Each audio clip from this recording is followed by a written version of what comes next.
Check the mic and make sure. We interrupt this regular scheduled program to bring you this important message. Hello, everybody. Biggest panda I've ever seen.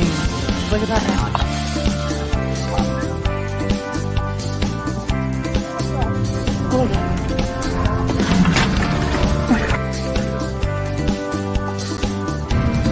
There's money on it.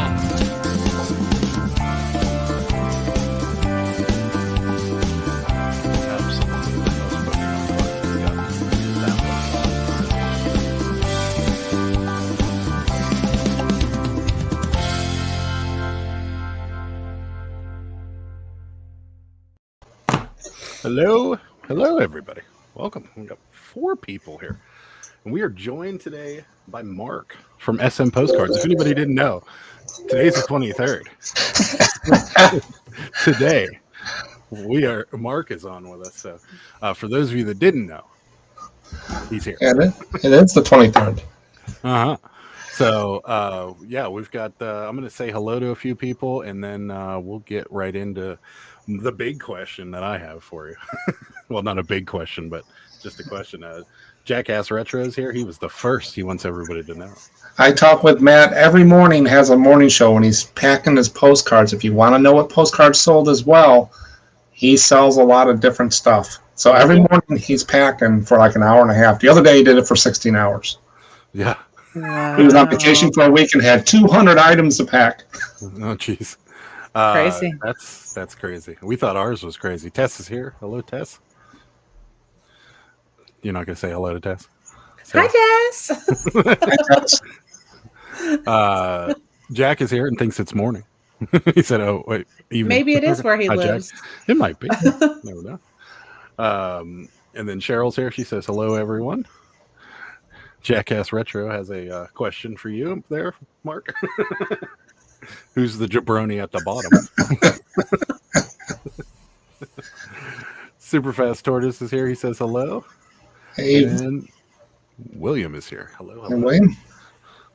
So we have Mark on, obviously. So and if you guys didn't know, it's on the 23rd. So my big question to you is how and why. So if you guys don't know, Mark sells postcards primarily and toys on eBay. Is that correct? Yes. So how, first of all, did you get into selling postcards? Let me see. The story, I have to go back a little farther than my reselling for you to really understand and appreciate how ridiculous it is what I'm doing. Okay. So for years, I was in the restaurant business. Oh, me too. I was a regional man. I was a cook, busboy, whatever. I first got married at 20 years old. Okay. And then I became a assistant manager at Denny's, a general manager, and then I was a regional manager. Mm-hmm. And I had all the restaurants in Chicago, most of them and stuff, at times training and stuff. And they merged with another company. You know how that goes. Yeah. So I had a guy I used to work for. He had 2 restaurants in a small town. And he said, "Which one do you want?" So I bought a restaurant. Oh, nice. We had that about 3 to 4 years. And I turned it into, I also did catering, and we did big fairgrounds out here. And catering, we were the biggest caterer in the county and the biggest Pepsi vendor in the county. Wow. I started with like 10 employees the first year. I ended up giving 125 W-2s out. Wow. That's a lot. So we grew that fast. And we did a lot of catering, a lot of restaurants. And then an Albanian guy walked in and said, "I want to buy your restaurant." I just laughed. "You ain't got enough money." He put a roll of $100 bills on the table. And I said, "Okay, let's talk." Yeah. So that's my restaurant world. After that, I was out of restaurants, took the money, ran like hell. Yeah. And then I sold everything. I had the property and stuff for another year or so. Then he bought that and some other stuff I had. So we got totally out of that. Mm-hmm. Then I went into computers, got a degree at DeVry, worked at Octel Voicemail all over the country, was a senior field service engineer, moved from there to other places, then went into Avaya, then went into Aspect, ACD for call centers, worked all over the world, Europe, country, ran service, whatever. I engineered those. And then one of the biggest utility in Chicago had a guy retirement. I was their engineer. they brought me on over 20 years ago. I was there, then I became a manager again. I was just a lead engineer there, and all of a sudden they made me manager again. I was doing Philadelphia, Pico. Wow. I fly out there every 2 weeks. The only time I went to Pittsburgh is when I screwed up the flight and I had to take that first hop out of Philadelphia to you guys and then go to Chicago. Then I went. So I did that, and then I retired about a little over 2.5 years ago. Oh, great. They kind of merged. And so I'm out at 55. I worked from home the last 3 years because they kind of just said, hey, you need to go work from home. I was their lead troubleshooter, telecommunications. And they kind of shelved me. And they did that with a lot of people, which was fine. So then I started reselling. I said, I didn't know what the hell I was doing. I had stuff all over the place. I was trying to buy stuff, you know. Oh, yeah. We know. So I got into action figures. They weren't giving me enough work, so I was able to do that while I was working. They were paying me to learn. So for about the first 3 years, I was just selling odds and ends and bought some big hauls. I bought a couple storage units full of G.I. Joes. Got into that, and then I needed to find something that I could lift. I'm a person that likes numbers, things to line up just right. And when you buy stuff that doesn't fit into a box nice and orderly, you can't sleep at night. Well, you're an engineer. So then I got into postcards. Yeah, so I started messing with postcards. I had a little bit of knowledge of them and stuff. I'm not an expert. That's what everybody says. Well, how long have you been doing this? 2015, 16. Oh, wow. I'm self-taught in the reselling world and postcards.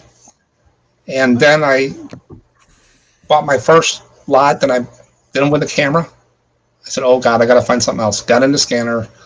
Just started learning. Just started picking people's brains. Started learning stuff, going to shows.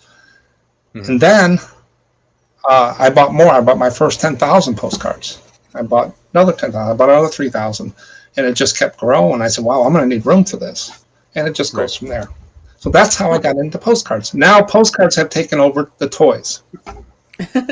Right. Toys I had a 10 by 20 storage unit with about 2,000, 2,500 action figures. Okay. And I would sell during Christmas. The post office would bring a special van over every day just to pick up my boxes. Nice. Yeah, I was at one time I had 3 storage units. And I'll tell you a little bit later on about how what I'm doing now with action figures. But I downsized it. I had a little scar here. I messed up my neck, my spine, and they had to go in and rebuild it. So I'm like the Bionic Man from here, right there. And I can't lift as much stuff, or I won't. I don't want to go through that again. So I decided that I want something easy. Yeah. And so then we got into the postcards. So now, That's my story in 5 minutes. There you go. It's super light too. So do you sell primarily to collectors, or is this like because we've bought postcards maybe once or twice in the last maybe 10 years, to actually send to somebody. So is it primarily collectors that you're selling to? No, 90% of my cards are single cards. They could be collectors. Anybody with cash I'll sell to, but I do have people. I've had orders from 90 cards, 78 cards, different things. My prices would not be good for a reseller, but for a collector, if they have a card like this and it has a bent corner or torn corner, and this card is a lot better, they'll buy this card and replace theirs. That's how collectors think. They always want to up their. Yeah. And so, like this card right here, that's just a chrome card because it's nice and shiny. And this is from the 70s. A little writing on the top, and it's posted. Really doesn't really matter too much what's on the back. It's the front that they look at. They buy it by sight. They might have went to Missouri River Crossing, Montana, and they wanted to impulse buy it. Right. Gotcha. Some people just collect Missouri. I did a short video about saved searches in eBay. They've been selling postcards on eBay since. Yeah, they've been selling postcards on eBay for years. I mean, before I even thought about eBay, and people have saved searches in there. Like I got a lot of them for the local area here, Kankakee, Illinois. Anytime a postcard is listed with Kankakee, Illinois, I get an email and it pops up in my searches. So so when a postcard sells in 24 hours, that's most likely what's happening. Yeah. And there's over 9 million postcards listed on eBay. Jeez. They go from prices of 99 cents to hundreds. I mostly deal in, now I don't deal in, Matt from Jackass Retro, he deals with some of the higher price cards like RPPCs and does a little bit more research than I do. We have to kind of close models, but not as much. I deal with, there's different eras of postcards. Newer ones are like chrome, then you got your linen, and then you got your white border, and you got your divided back. That's that little line in the back there. Oh, yeah. Okay. And then you got the one without the line. That's called undivided back. And then you got real photo postcards. Real photo postcards, if they're unique and not printed, if they got little dots on their microscope, they've been printed. But if they're real photo postcards, they're usually unique, one of a kind. You can get top dollar for those. The ones I deal in is from divided back, white border, linen, and chrome. A lot of people would not post that card because it's only worth $4. I post them all day long. I do volume.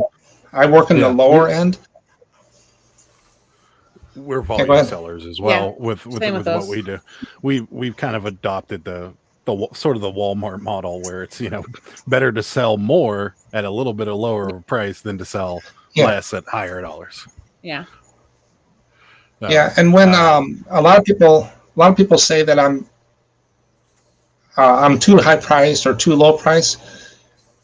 The prices, when I started selling cards, I would research them and I'd say, okay, this is $3, that's $4, this is $6. They kept falling in between the $3 and $8, the ones I was dealing with. I go, what's the average?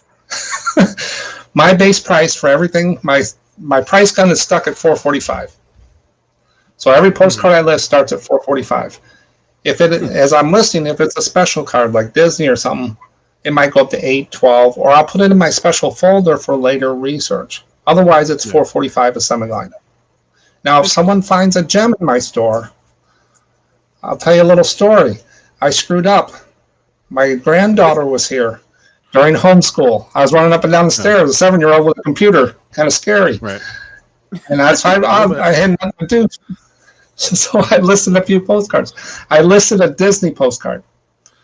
It's a diorama of the Grand Canyon at Disney with the porcupine, one of the rarest Disney cards you can get. It can go from $80 to $200 easily. I listed it for $4.45. $4.45. I got this one guy ripped me so bad, and I said, "I know." He goes, "You got any other ones?" But someone made a gem. You can go in my store and probably find a $12 card. And I don't mind that because I didn't pay probably 2 cents for these, some of them. Some of them I pay $1. Some might pay 25 cents. My average price this year is under 10 cents a card. Cool. So it's pretty awesome. I mean, it's an interesting like niche market that you have, and I would have never thought of it. We can get a little bit out of the chat here. Riblets Gaming says hello to everybody. Super Fast Tortoise said, "Oh, I didn't get the reminder." No, I didn't either. I totally forgot until this afternoon. Obviously, because I forgot to send you the link, which is just a brain fart on my way to go. Part. Super Fast Tortoise wants your eBay link. Let me see. Are you SMPOSTCARDS.com? Oh, there you go. I'll just put it in the chat. Takes you right there. Sign. In every one of my videos, you'll see that sign right up there. Oh yeah, there you go. That's so yeah. You can just go to his website and go right through there. Heather MC says, "Oh, I love postcards. She needs to learn from you." Jane Simmons is here. She says hello to everybody. Hello, Jane. Trish is here. How's it going? Jackass Retro says, "I'd like to consider myself on multiple points of the postcard spectrum." When it comes to postcards, he is on the spectrum. That dude wants to know why $4.45. Okay, so I started at $4.95. Whenever I buy a toy or I buy anything, I find my base price to make money, pay my bills, pay my taxes. I'm a licensed business in 2 states, Illinois and Indiana. I pay quarterly taxes. I have insurance. I'm been like that, ever since. It was at $4.95.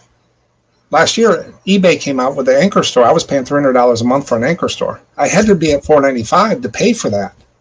I just, I wasn't so, and but then when they brought it down where you can have 50,000 listings for $60, I made some money and I passed another 50 cents to the buyer. So that's where the $4.45 came from. Got it.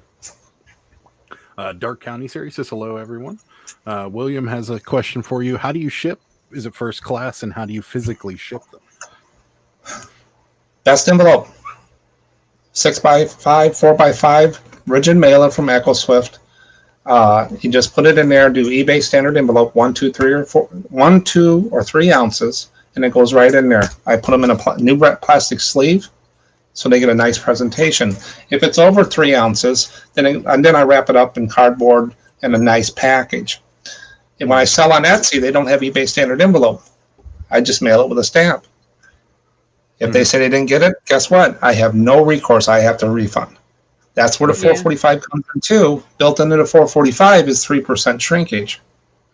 Yeah. I've only had between toys and postcards with the 1,000 things I sell, 14 returns this year. And I would probably say 5 of those was my fault.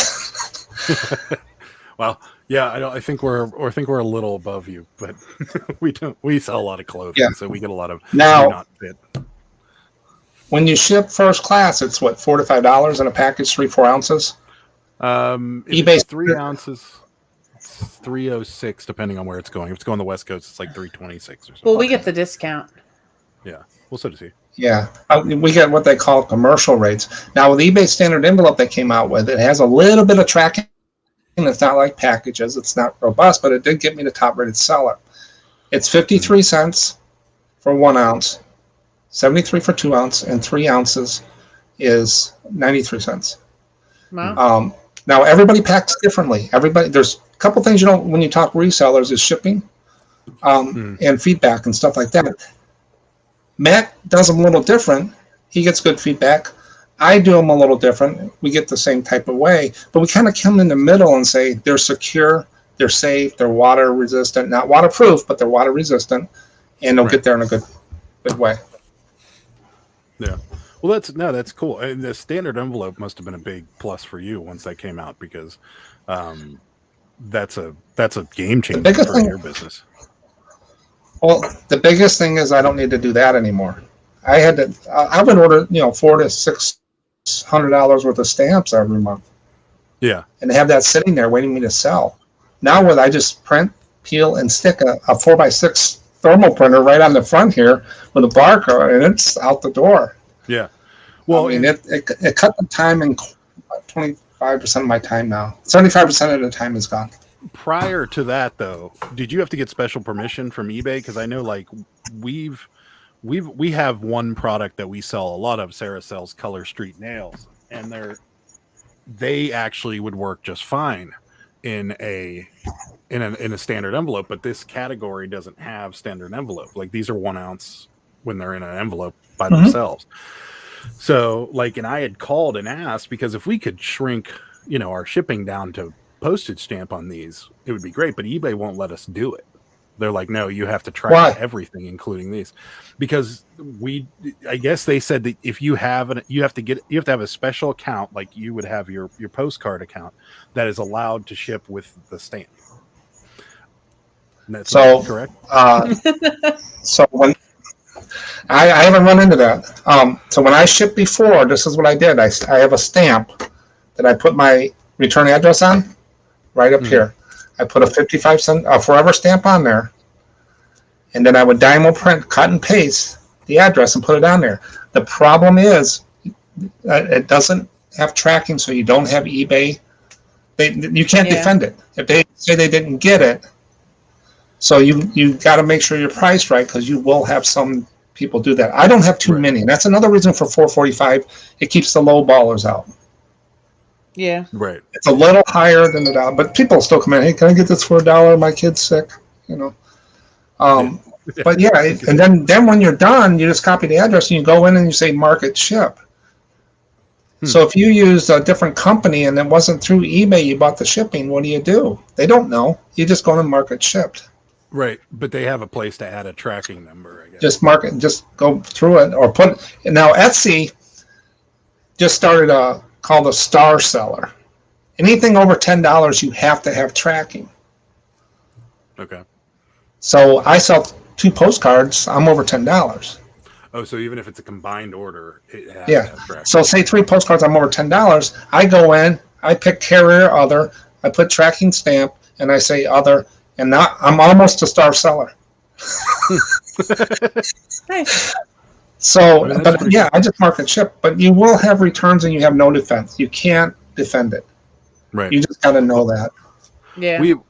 We've had returns where we got like the information about the return, and we're like, that seems a little fishy. Like we had somebody say that they got a record from us and it was broken, and we were like, oh yeah, can you send me some pictures of it? And they were like, yeah, sure. Well, why do you need pictures? And I'm like, well, just I always say to take it up with the post office. That's normally my my reasoning for it. And they're like, oh well, I don't want to send you pictures. And you're like, yeah. But then you're just lying then.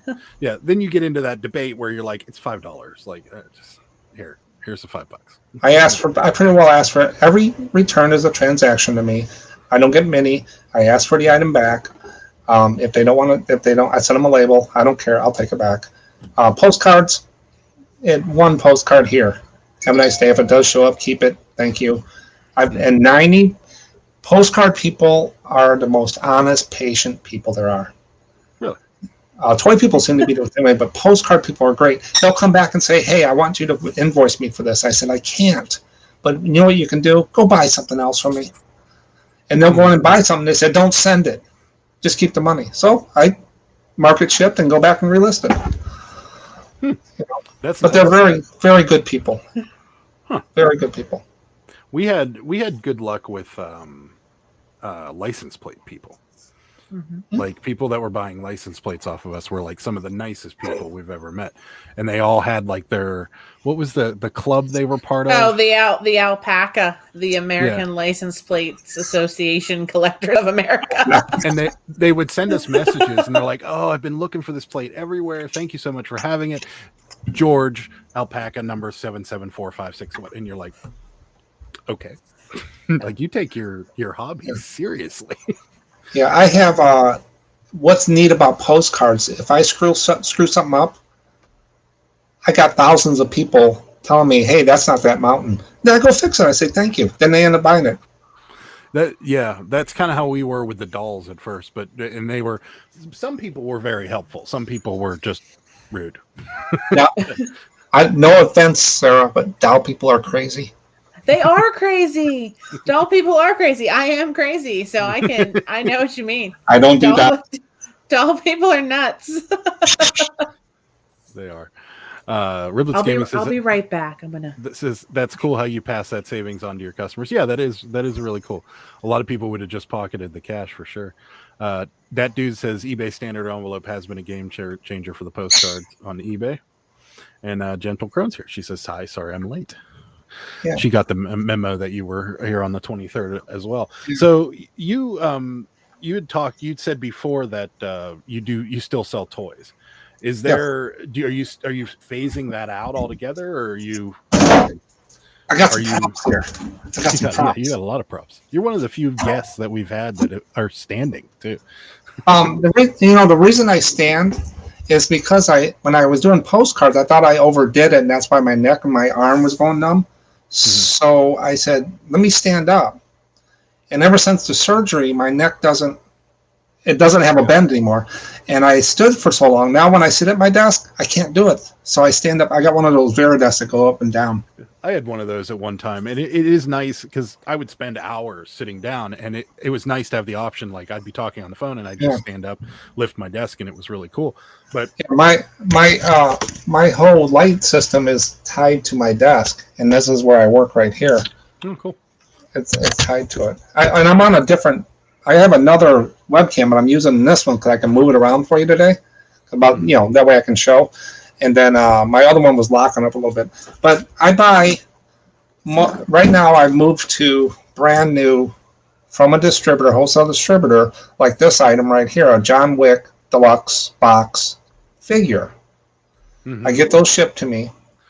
I do pay up, but I add 60% right off the top to whatever I buy. Nice. Now, We've been looking into something similar, but we have no idea where to start. I can help you with that probably. Okay. And I got a thing. Now this one here, now that one sells, I think maybe 60, whatever. This is, I think, about $100 one. This is a metal one that's called the 112 series. These are brand new. Now people say, well, why do you do that? 20%, 18 to 20% of the action figure market is adult collectors only. The rest of them are billboards for movies. During the pandemic, no movies. Last 5 Star Wars movies sucked. Right. And so the shelves are bare at the stores. But one thing about it, I got a case of 80 figures in. I got an order of 80 figures in. It was about $700, $800. Mm-hmm.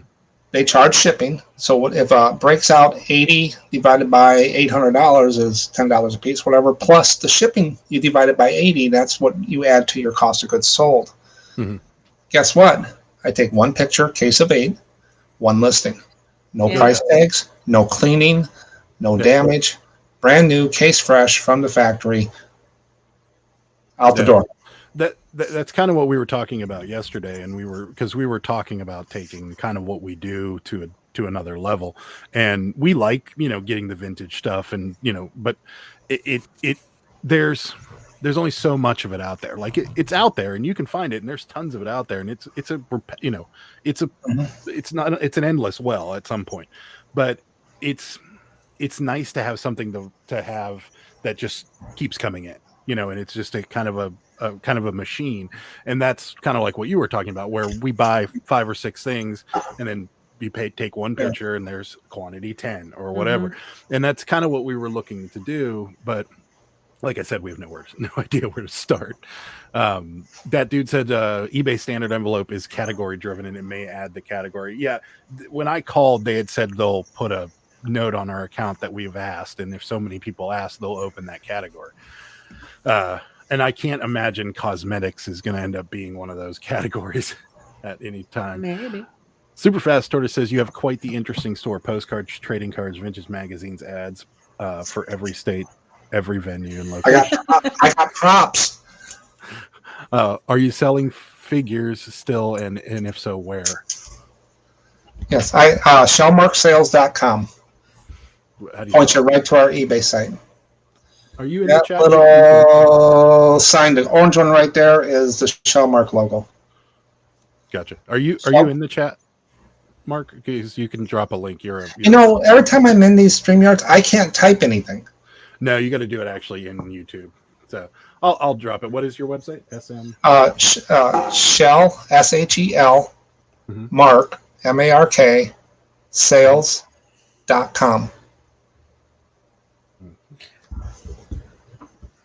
And if anybody has any questions, you can contact me at contact@shellmarksales.com. So, Sarah, Heather has a question for you. She says, so if I'm selling postcards at my antique booth, is $1 to $4 too low? No. When I go to antique booths, I source a lot at antique booths. In one of my videos, I had 28 cards. I spent about 45 minutes in the 3 booths. Found 28 cards. 1 card out of the 28 paid for all the cards. I spent $7. Nice. Now I went to another place, bought 40 cards, and I spent $60. Wow. It depends on now. Right now with booths, it's kind of hard because the traffic's limited. If you want them to move, I don't look at cards that are over $2 in an antique booth unless they're very good. But some people impulse buy, but they're not fast movers. They won't pay your rent unless you have a lot of them or really good ones. But postcards are weird. The pricing is huge. Yeah, I think when we went to Delaware, we sent my father one, and I think we paid $5 for it. Out of one of the So it is a strange. I would have never thought of it. I'm still so curious as to how that thought just went boop. Postcards. JD says, I checked out your eBay store. You sold some creepy dolls. Congrats. I think that's speaking to us. We sold a lot of creepy dolls. Yeah, I say with my creepy dolls, I've been hacked. They're crazy. I'm telling you, they're crazy. They are. They really are. Superfast Tortoise says, fitting to think he's going to plug his live on the 21st, just because Superfast Tortoise will be on. Riplets Gaming is saying my mic is quiet. I said that before too. You did. Is that better? Yeah, a little bit. That dude said he's just trying to sell that John Wick and Magneto. That's the real reason he came on tonight. Yeah. Let's see. Price just went up. That's right. We love John Wick. We've watched John Wick's every single John Wick many times. I tell you, every headshot. It's an intense movie, and you know what? He's one of the hardest working actors in Hollywood. Apparently, I've seen his training videos of him training for that movie, and he is insane. And they're making another one, thank God, because I've been bored watching the first three. Gentle Crone says, I've inherited roughly 500 postcards from my grandfather, Victorian era through the late 1960s. Where do I even begin? So I tell people, if they're going to get into postcards, go out on eBay. eBay has over 9 million postcards. Look at the solds, type in the title. People ask me what prices are. I'm going to do the same thing they do. I'm going to go out to eBay or TerraPeak or Etsy, and I'm going to look up these cards and see what they sold for. If they're greeting cards, Christmas cards that don't have blue Santas, purple Santas, red Santas don't sell as well. But each one, you could have something really good there, or you just got a bunch of stuff that $4.45. But you want to go through and look through them. Now, if you're going to get into postcards, keep them, research, and learn. And pretty soon, so one of the things I do the videos for on postcards, when you walk into a antique mall, let's say, you find your niche. Where do you go first? I go to toys and postcards. My wife goes to antiques. I don't see value in antiques. I don't know why, but antique postcards. But I go to toys and postcards. Okay. I go over to a box of postcards. I pull them out. There's 700 in there. I'm intimidated. What do I need to look for? That's the most question I get. So on my videos, and Matt does the same thing, is looking at, and I think that guy does postcards too. I've seen on Matt's channel, and he's asked questions, that dude, whatever, what cards I'm selling. And I try to show them what I find. So when you walk into a box of postcards, you know what to pull out. Right. When you go to you guys go to the bins, you know what clothes to pull out. I would have no idea. We used to go to the bins. We're retired. And they say, how did you get there? Right. By getting on channels like this. You guys, me, looking at eBay, selling. If you want to see what sells, go look at I don't hide anything. If you want to go see it sold in my store, you can see everything that's sold in the last 90 days. Those are the cards you want. Right. If you want to start low. I tell everybody to put up your first 1,000 postcards, learn the process, get your supplies, get your scanner, whatever you want to do, then you're on your way. There's a hill you got to climb. You've kind of grazed over this a couple times, but so you don't take any actual pictures. You use a scanner for everything. Yes. Okay. That makes actually more sense now that I'm thinking about it. I think Matt uses a Epson 400S or something. I use a Fujitsu ScanSnap 1500. There's 2 of them out there that do a real good job. They're not flatbed scanners. I can put a stack about 20 in, and I can do about 1,000 in an hour, front and back. Wow. That's crazy. So when you I'll get to the chat in just a second. So with your listings, are they as intricate as like every other listing? I haven't looked at your eBay store, but so is it, I guess what I'm asking is the simplicity of listing postcards, is it simple or is it time consuming like everything else? Like if we put in like a pair of jeans or something, there's 70 or 80 plus categories that we have to list through, and or we could steal somebody else's listing and just most of it's there. So the way I do it and the way other people do it, some people use a drafts and read and sell similar. I make a template. So I have a template for postcards. It already has postcard to start in the title, space, and then I'll put in there, and this one's Missouri River Crossing, Montana. There's my title right there, Missouri Crossing, Montana. I always make sure I get the state and the city. And I did a video where I did a postcard and I tested 5 titles. Mm-hmm. The worst one was the actual title of the postcard. But that all mine start with postcard. And then down on the bottom is it Chrome, posted. Now eBay on the 14th, they're changing the categories. I used to be able to pick the state and everything. They only got 3 categories. It's like topographical, non-topographical, and supplies. So what are they going to do with 25,000 cards? Am I going to have to go through and do all the item specifics again? Oh yeah, that a couple months ago was just murder. Yeah. The nice thing they did to us was you'd get like 20, and then you go through the 20, and then you'd log out of eBay and then come back, and there'd be 20 more. And now, what you got to watch for on some of those when you say "Don't remind me," what I'm seeing is every 30 days when you're good till cancels restart again. Mm-hmm. It seems like that unchecked. My garbage pail kids always pop back up.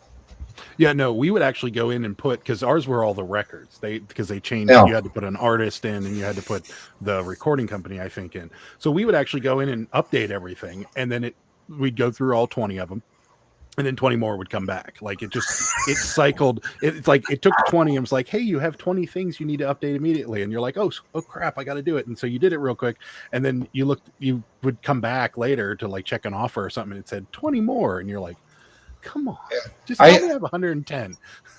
At an auction, I bought a truckload, 800 CDs for $80. I sell that at flea market on Sundays too. I have an outside reserve spot, me and my father-in-law, and so I bring all the stuff that doesn't sell there. During the winter, I've got a rack that holds 250. I sold that rack out 2 or 3 times over 2 years for 10-cent CDs. They started those item specifics. Guess where the rack went? And the CDs in the rack, flea market. Oh, I bet. So everybody's offering Gentle Crone to buy your postcards. We've got Jackass Retro, and that dude says, well, I will gladly take these postcards off your hand. And Pamela has some important business for everybody. She says, love sport. She said sports cards need 20 more likes. Hit the like. It really does help out the channel. So yeah, guys, hit that like button if you'd be so kind. She also likes me some Keanu Reeves. Headshot. Riblets Gaming says, yeah, people like us newbies, we have no clue what to look for. I feel like we're making many mistakes. Well, and that's the best way to learn, to be perfectly honest with you.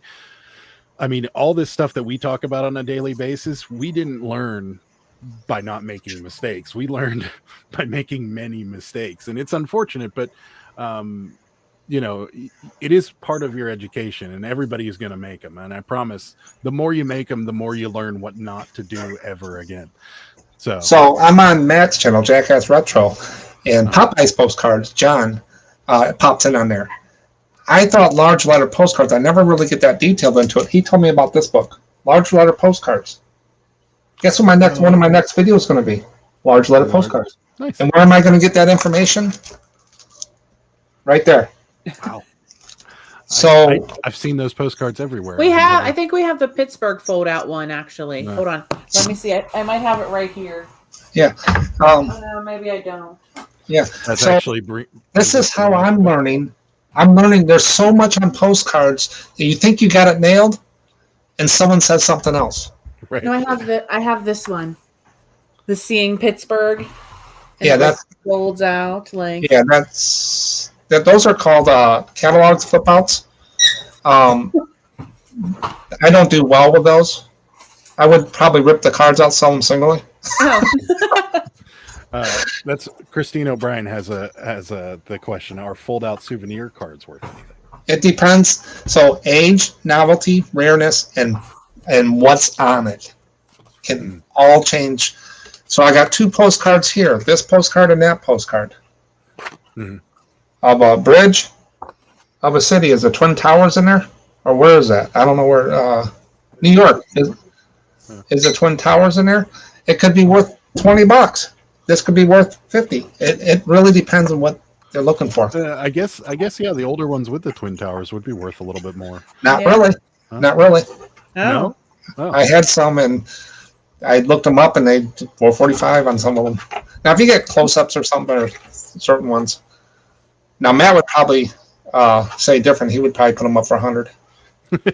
Superfast Tortoise is impressed with your story. It says tightly organized. Those mice figures you have are adorable. Mice Gentle figures. Crone says mice figures. Mice. I got so I'm not into I do action figures, and this guy had 250 charming tails. We call them tails. It filled up my Tacoma to my truck, and I put them right before Christmas. I paid $1 a piece. Wow. I got my money back like before the first of the year. Even sent somebody else, and I still got about 2 boxes. After Christmas, they're going 50% off. So wait around, Superfast Tortoise. You might be able to get a deal. Gentle Crone, you might need to talk to you guys, and she honestly didn't think postcards still sold.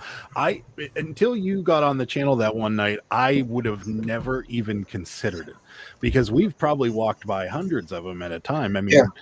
And the interesting part, you've touched on it a few times, is you go sourcing at places we wouldn't really go. Like, we'd go, but not expecting to walk out with really anything, because antique stores or antique malls Already priced to sell. Yeah, I mean, you can steal some things. Like, I've found blank cassettes there for $0.25. We've found some Dr. Seuss books during that whole fiasco, but we've never come out of there with anything of any sort of substance. Most people know what the price is on eBay, and they're maybe $1 or $2 cheaper, and that's about it. So postcards are one of the top 3 collectible things in the United States. There's stamps, coins, and postcards. It has its own name. It's called I'm gonna screw this name up. I always do. Dietology,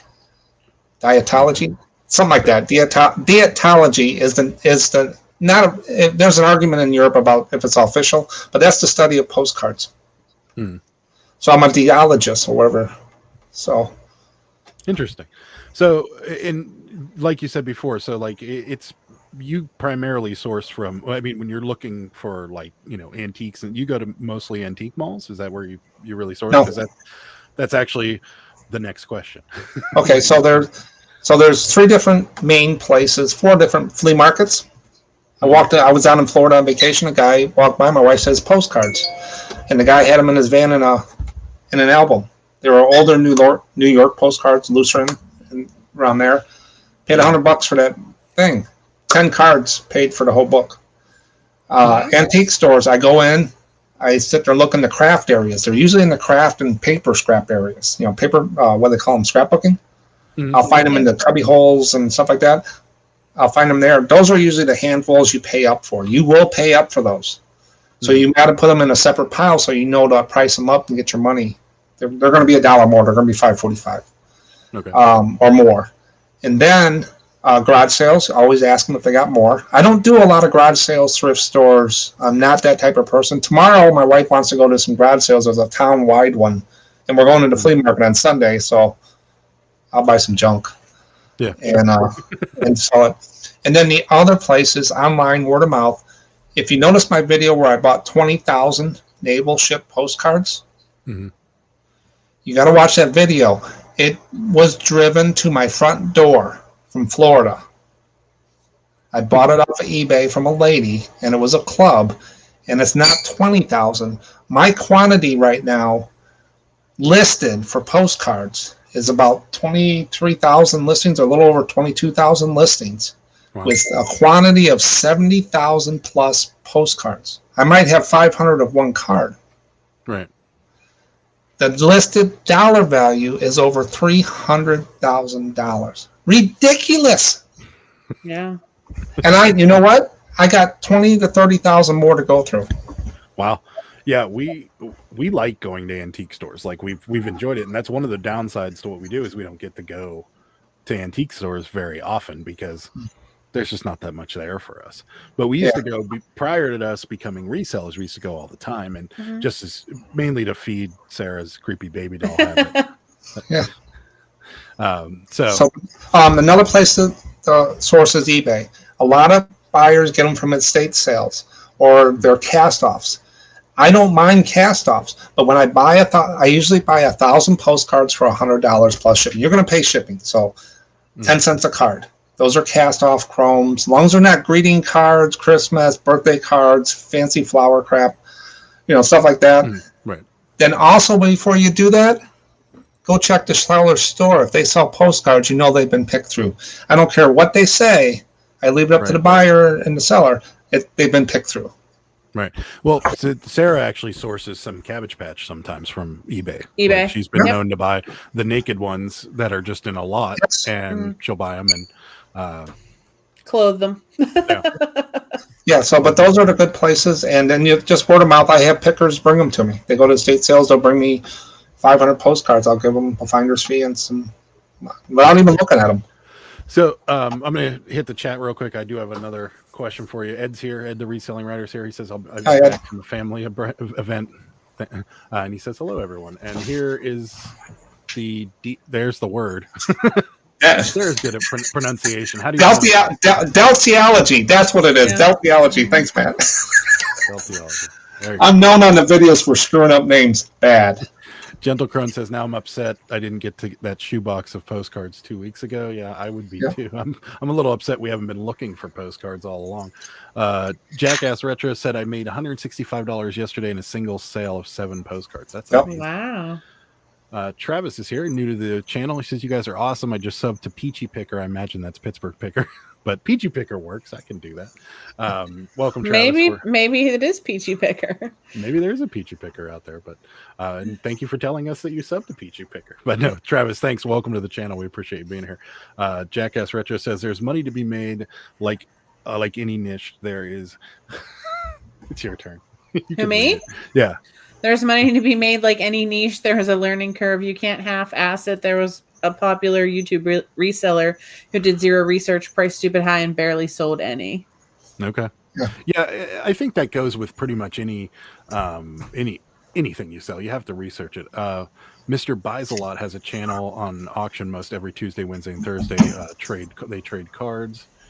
And Superfast Tortoise says, "Go ahead, Sarah." Our weakness is we don't have any good flea markets in our area. Elbow cough. The last one we had, the lot prices were too high for sellers, so the prices matched all the toys and video games were priced up. Yeah. Flea markets are like that. Our flea market, the one closest to us, the toys are ridiculous. And Lucky Seven is here. He says, hello, Oil. Welcome. Hello. So you said before that it doesn't matter if they're posted? No. At all? Like, would it increase the value if it was not? Not really. Not really? For the cards I sell. If they're veterans of being mailed. Most of them have been mailed if they've been posted, so they made it to the mail. This one's got a little bend on the corner. I only do one disclaimer across all my postcards. It's in my template. There could be writing on the front or back. There could be bends and edges. People expect from vintage postcards to have some wear. It's character of the card. But a lot of times, when you see that little cancel right up there, that cancels the stamp out. And they call them killer cancel, postmark. But that cancel can be very lucrative. TPO, RPO, train stations. The trains used to stamp them from one stop to another and cancel them. So people look for cancels. I do not do stamps. One of the Popeye said to find a stamp on a rare stamp on a postcard, you're better off going by 7-Eleven and buying a lottery ticket. I don't do stamps. I don't understand them. Nothing against them. They just they get stuck in my scanner. Yikes! Yeah. So if you go in my store and you look at a stamp and find a $1 million stamp, good. Yeah. We don't do anything with stamps either. We've been to a couple of state sales that have had shoe boxes full of canceled stamps. Oh, that's just not worth the time or the money. it's like Legos. They're crazy. Yeah, that's true. Your mom's here. She says hello. Hi, Mom. Jackass Retro says buys a lot's a great guy, but not the best source for inventory if you want to resell postcards. Travis says it's actually Peachy Pocket. Told her to watch you guys. I almost bought a lot of vintage postcards at a recent garage sale, but someone grabbed them before I grabbed them. They go pretty quick. So Peachy Picker is the name. So there's somebody called Peachy Picker. Yeah. So question from Superfast Tortoise: do you sell a lot of postcards, especially if they are a bit beat up, for people who collect or craft? I have a box right down here. If like Cypress Gardens, some Yellowstone ones, if I know I already got them up, I got 50 of them up already, about the same thing, or they got just the Continentals, I can't sell it. Those are the 6x4 cards. Mm-hmm. And the reason I call them Continentals is because Europe, it started over there. That's why they call it Continental. Okay. But I put them in a box. When this box gets full, I have a guy at the flea market who give me $5 for this whole box. So if they're really, really beat up or damaged here, it's pretty much not a no sell. And no, depends. If they have a lot of glue on the back, I just sold one the other day. Had some glue strips on the back. I don't do those, but some other people will. But it was such a nice card that I sold it for $4.45. I knew it would sell, but most of the time, if it's got a lot of glue, acid burn, just bent, curved, instead of writing it in the description, it goes in the box. So are the people that buy these for collectors, are they as picky as like card collectors per se? Or no. Are they a little less picky? I had one guy tell me I didn't tell him the corner had a bend, and I asked him what corner, and never heard from him again. Okay. So they're not picky at all. No, they're the best people in the world, and they're buying a flat picture, right, on a thing. I'm very easy with returns. If just maybe I have 60 days for returns. Yeah, on everything, even the toys, 60 days. Really, even your toys? And yeah, I just bring them back. Yeah, we do 30, and sometimes those free returns can bite you. But I don't do clothes and stuff. That's a different category and stuff. But what I found, does it help me or whatever? I just know there's a process. Had a guy tell me, I want my money back. Okay, go open a case and we'll follow the process. Well, I want you to send it to me. I told him again, open a case. I don't get into, they're not my friends. Right. They're business partners. And so I just tell them open and follow the process.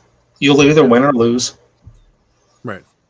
Yeah, we've had that happen a few times where we've had people try to return things from overseas, and at the end of the day, we end up just giving them their money back, because it's like, first of all, if you fight it with eBay, chances are really good I'm going to lose, and it's just drawing this out for longer. So we'll just refund it. I make them open a case, and then we'll follow the process. Mm-hmm. That way, it's documented in there, and that way I don't forget about it. But I just make them. A lot of people that's the first thing they do is I think they got automatic replies on some people, but I don't get many of them. Yeah, they come in spurts. It's funny, when we started selling jeans, everybody on the YouTube community is like, I don't sell jeans, too many returns. I don't sell jeans, too many returns. I don't think we got that many. Mm-mm. I mean, all things considered, with the amount of jeans we had in stock and the amount of jeans we sold, I think maybe 3 or 4% came back, if that. Yeah, I mean, probably not even that many. So I tell people how I deal with returns. I do a forecast. I'm a numbers guy. Mm-hmm. I take $100. Let's say 3% of my sales for the month. I figure I'm going to get returned. In this crazy world, and crazy Dow people, you're going to get something returned. Right. So let's say it's $100 is what it comes to. Right. That's in my head as an expense.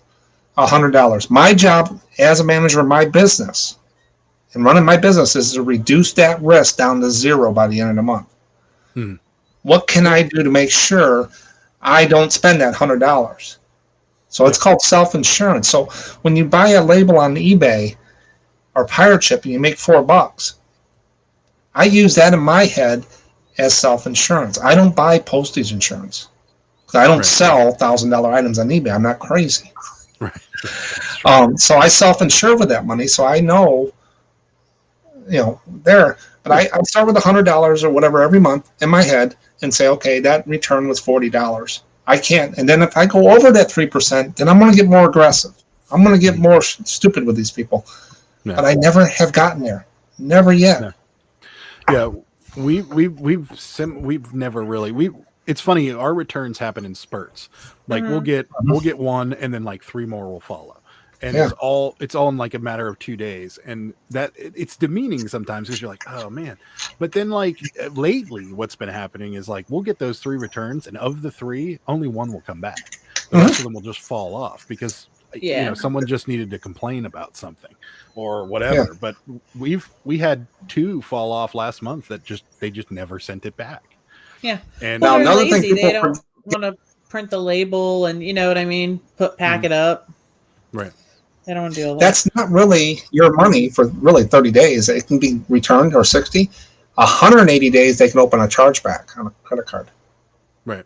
That's true. So a lot of people will sell that $300 worth of stuff on Wednesday, and then next Tuesday go out and buy another $300 worth of stuff, and guess what? 10 days later they have a return for that $100 item. They don't have the money anymore. Right. Yeah. And they don't want to go to their husband or friend, and say, hey, I need that $100. Can you borrow it? I just spent it all. So they shoot themselves in the foot. And I see a lot of the business people really get upset about refunds and stuff, and it's hard. I think it's part of doing business. I mean, especially in this world where you can buy something on Amazon and take it out of the box and literally throw it in a bag and return it to them, and they don't care if they even get the original box back. Like, so, in order to be competitive in this market, you got to take things back. And if it's do not fit, we typically don't refund shipping if they send it back for a do not fit like that. And I've had people being like, why didn't you refund my shipping? And it's like, well, there's nothing wrong with the product. Like, we didn't send you a faulty pair of jeans. They didn't fit you, and we shipped them to you, and we're also paying to ship them back. Yeah. So we're keeping, it's not like we're pocketing it. It went to the post office. So, and most people don't seem to care most of the time. There's a lot of eBay sellers that are not business minded. They weren't good employees. They didn't like schedules. They didn't like the rules. They want to be, they weren't good employees. Now they run in a business where they have to do everything themselves. Mm-hmm. So you got to get that mindset of a business. It's all business related. It's nothing personal. And a lot of people take it personally and they lose sleep over it all. And it's like, dude, it's, it's hard. It's hard. Let me put it that way. I was one of those people, but my big complaint about any employer that I always worked for was that I could have done it better, or that, they tell me this is how we do it. And they're like, well, why don't you do it this way? It's more efficient. And they're like, well, no, this is how we do it. And I'm like, but I could save you 3 steps and we could do it. And they're like, no. And I'm like, okay, I can't do this. Like, it's not hard to just be smart. Yeah. Like, just work smart, be courteous to people, and you'll make money. It's not hard. Gentle Crone says, she loves your visuals. Riblet says, you were so prepared for all the questions. Love it. Let's see. Superfast Tortoise says, wow, you have buying sources and selling sources. That's so smart. Here we go. Travis has a question. What's the best way to ship postcards? We actually went over this, Travis, but if you want to drop it again, you're welcome to. I have a video called The Best Envelope. I actually I can show you the worst envelope I got, and I got props. This is the funniest and worst thing. So I get this in the mail. I'll try to hide the address. I get this in the mail. Looks like a box, right? Duct tape on it. Mm. So I slid it down the middle. This thing didn't open. 2 pieces of styrofoam drywall insulation with the postcard in the middle. Wait a minute. Oh, so there's the postcard. Where'd it go? Okay. With duct tape. Wait a minute. And there's the postcard. Now, I did give him glowing feedback. I gave him good feedback because postcard. That's duct tape. That's duct tape. They paid me to buy this card. That was a $5 card. Oh, Yeah. wow. They paid me to buy this card. You don't want to do this. But this is the best envelope. I can put 4 cards in here for an ounce, 53 cents. Anything over 4 cards, I don't put more than 5 cards in here because then the machines will take the label off sometimes. Mm-hmm. And Travis, but you can. That's a rigid envelope. It's not just a paper envelope. 6.5 by 4.5. It's a question for Sarah. What size clothing fits Cabbage Patch Kids? If you can't find authentic Cabbage Patch clothing. So either preemie baby clothes, sometimes newborn is too big, but preemie is really the best, or any doll clothes, that say they're for a 16-inch size doll. So I will buy those either off of Amazon or if I see them at like Walmart or things of like that. But yeah, no, like 0 to 3 months. That's just way too big. Mm-hmm. Yeah, it is. We've tried. It doesn't look too good. Geno's Finds here says, hello guys. That dude says if it doesn't come back in 30, it's probably not coming back in 60 either. That's true. We don't do past 30, but let's see. Travis says that seems to be a good route, having buyers open a case. Yeah, we don't do it, but it is a good route. I don't know why we don't do it. We probably should. As you'll see as we go through some of the questions, I'm a process person. eBay's got a process for it, even though they suck at it sometimes. I think I'm winning with them, but there's a process. Just follow the process. Yeah. Most other buyers won't. Jackass Retro says you have to learn to detach emotions from things like returns and customer issues. That's very true. Because if you take it personally, we've had one time where I got really, really upset with somebody, and that was only because the first time they ordered from us, I really went out of my way to help them, and then they took advantage of my good nature, and that wasn't what I didn't like it. What do they always say? What do they always say? If you can't afford to lose it, don't list it. That's true. I like local shade. There's a few things that we've sold that we didn't really want to lose, but if it's something really overly expensive, we'll insure it just to be on the safe side. But there are certain things that we just like that Pokemon card that we sold. That thing I'd insure on the way there and on the way back, but I have it marked as no returns because I don't want that thing back. And it's not because I think it's fake. It's that I'm afraid that somebody will buy it from me and then send me back a fake one. And I don't want to do that. Yeah. So, Gentle Crone has another question. Did you say the best postcard envelopes you use are the rigid cardboard ones? They're called Echo Swift rigid photo mailers. 6.5 by 4.5 will fit 6 by 4 Continental cards and your standard 3.5 by 5.5 cards in there. And right now, there's a big postcard shortage of supplies. These things are $150 for like 1,000. They're $300, and if you put an order in, you probably won't get them. Okay, they're backed up. Postcard sleeves. My wholesaler that I buy postcard sleeves and stuff from, they're backed out to July of 2022. So, what would you recommend as kind of a backup for something like that? Would it just be a big rigid envelope, or what I did? That's a good idea. So there's 2 types of envelopes, 8 by 6. These are the same like the 6.5, but they're kind of flimsy. Mm-hmm. So I went out and I purchased a bunch of 8 by 6. They grade them by GSM. This is 250 GSM. This is 550. So it means it's thicker. Mm-hmm. I'm gonna use, if I don't use these and run out of the other one, can't get them. I have these naval cards are about 5 by 7, so I'm gonna use them for those. Okay. Some people are cutting cardboard and put them in imitation envelopes, but would you recommend using something like this ever? Or? No, too big. It's just more postage. You can get these, and even the brown eBay ones. Now these are 2 ounces alone. That's my bird, by the way. 2 ounces. So you're going to pay up on postage. Be quiet, Sal. And so I did a video. My last video, I talked about coming up with some things. Some people are doing different things. But if you look down here, those are all my supplies. Up here is stamped envelopes. This way.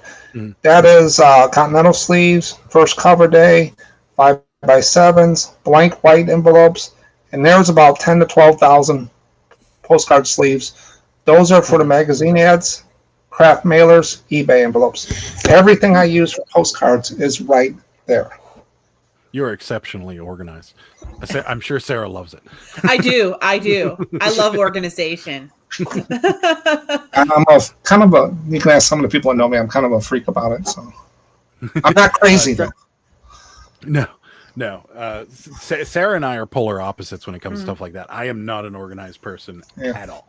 And Sarah is a very organized person. So like this is a representation of the compromise that's been made. You do what you do. Yeah, exactly. Travis says, where do you guys buy your tape? Good eBay source. We buy eBay tape. So we have that's the ugliest tape in the whole world. The eBay tape.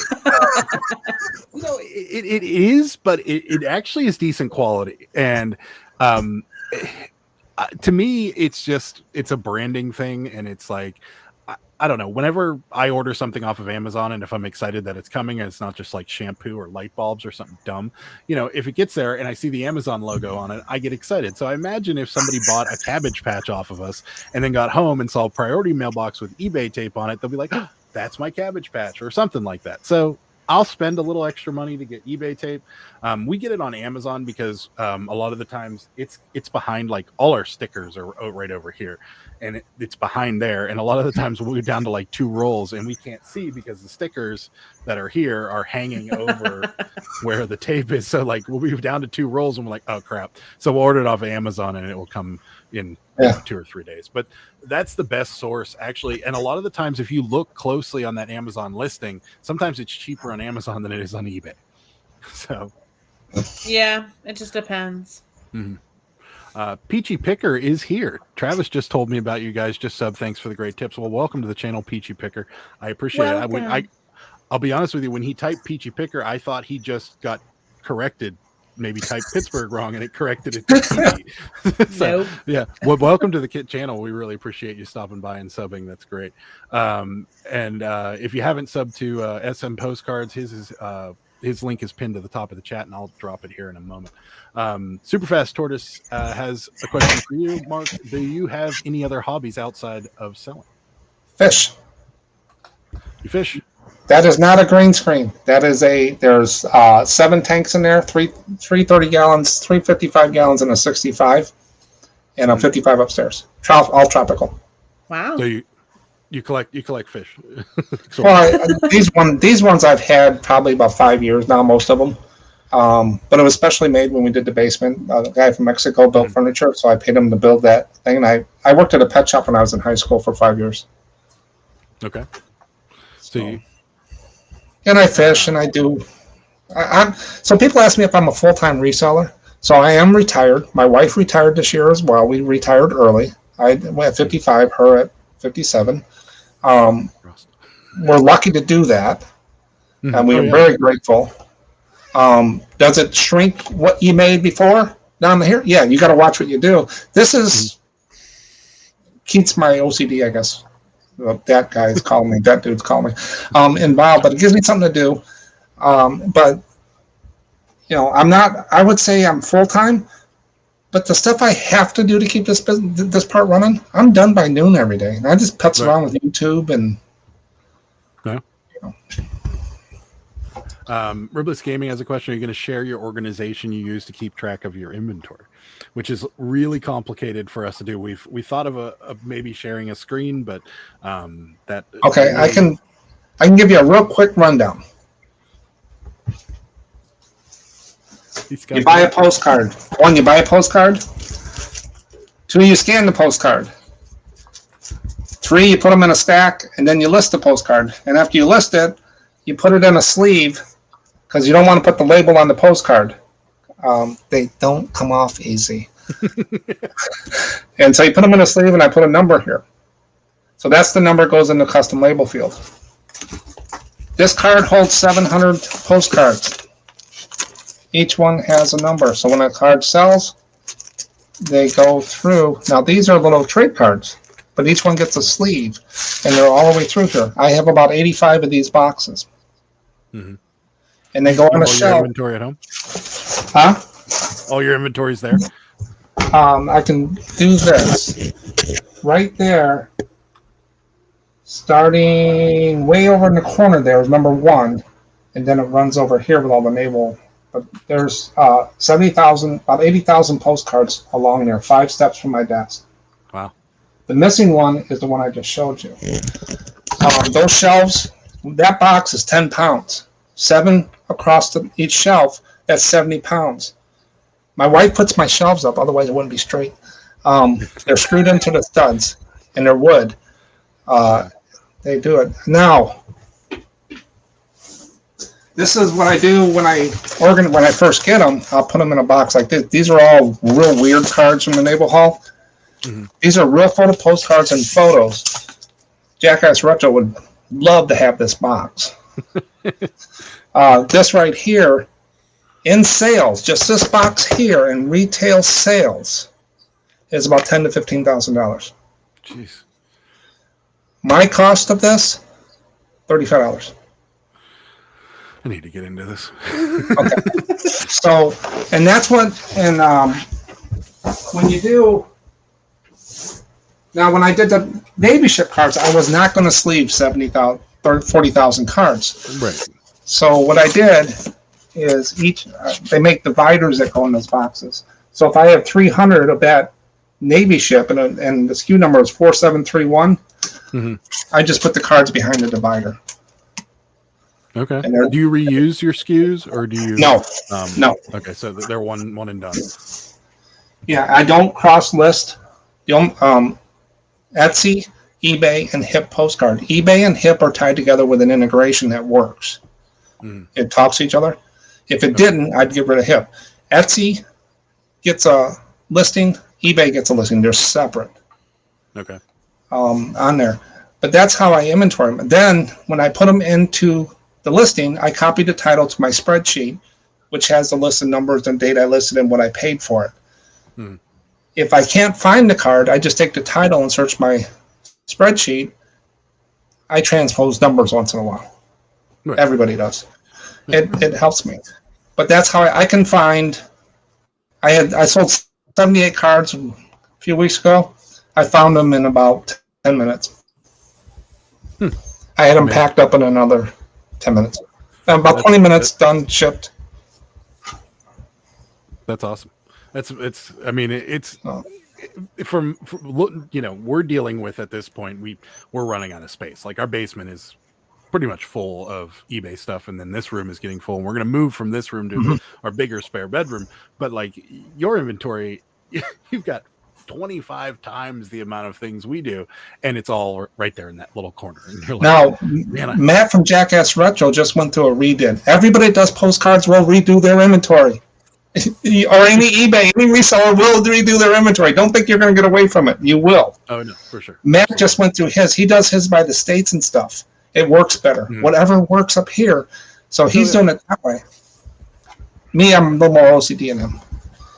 Yeah, we have labels on each one of our things, and those labels came from, most of them came from what they used to be in. Like we have HODs down here that ended up being bins, and now they're labeled HOD 1, HOD 2, HOD 3.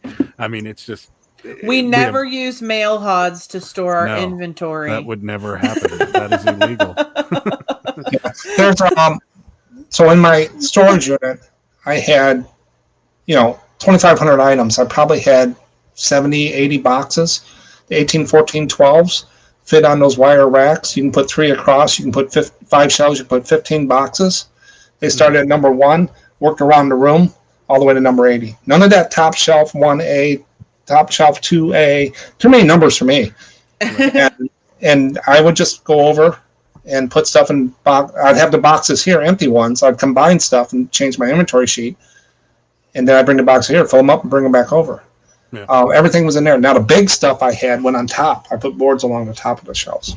Yeah, Jackass Retro says, agree with me. The eBay tape looks fantastic. I agree. I think the eBay tape. He's a tape master. He's a tape master. That's funny. I got lost in the chat here. Let's see.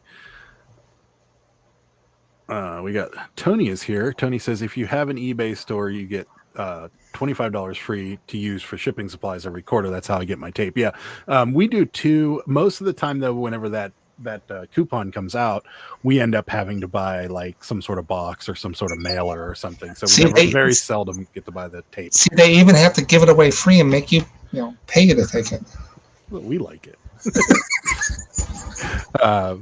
Let's see. Travis says, I screwed up. You make to make earlier peachy.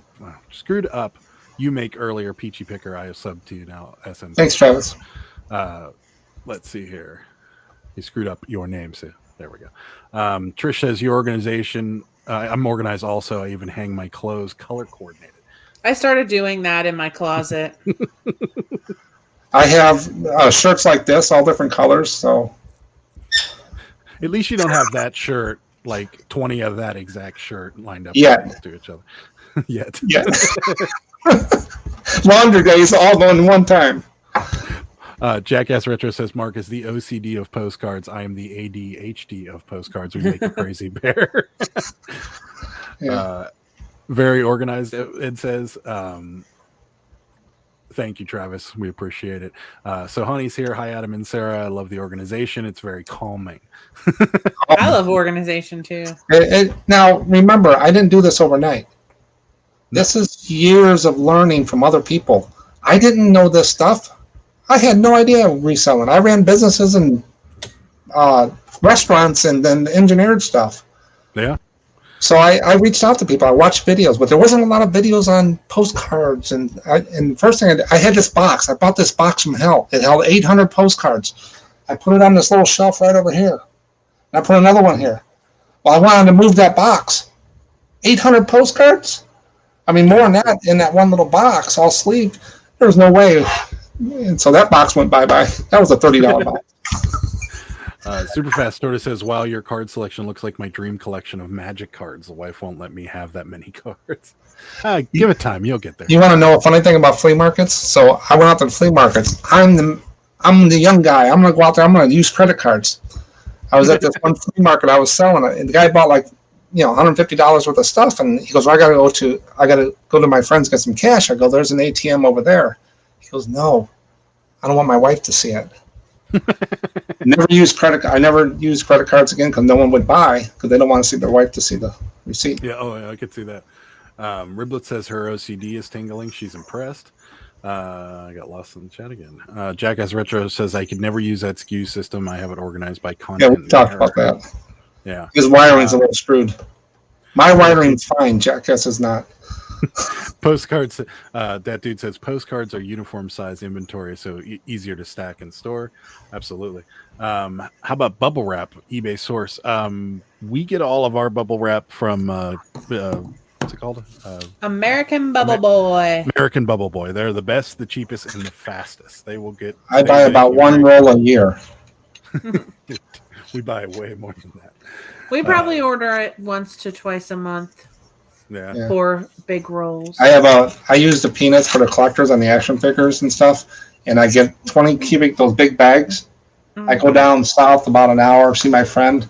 He's a distributor, and I get 8 big bags and bring them up here. I sell a couple at the flea market to resellers.